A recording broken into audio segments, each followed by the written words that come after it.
தயவு செஞ்சு இந்தியாவோட ஏவுகணையை மட்டும் பயன்படுத்தாதீங்க அப்படின்னு உக்ரைன் ராணுவம் ரஷ்யா கிட்ட கெஞ்சி கேட்டிருக்குது.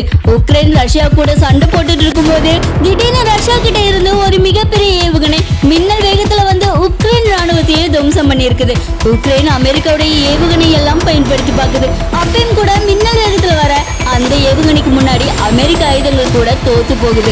இது என்னடா ஏவுகணை அப்படின்னு விசாரிச்சு பார்த்து விஷயம் தெரிஞ்சுக்கிட்ட உக்ரைன் கதி கலங்கி போயிருக்குது. அப்படி அது எந்த ஏவுகணை தெரியுமா? எது வந்தாலும் அது மணிக்கு 3000 கிலோமீட்டர் வேகத்துல அடிச்சு நொறுக்கிட்டு போகக்கூடிய இந்தியா மற்றும் ரஷ்யாவோட கூட்டு தயாரிப்புல உருவான பிரம்மோஸ் ஏவுகணை தான்.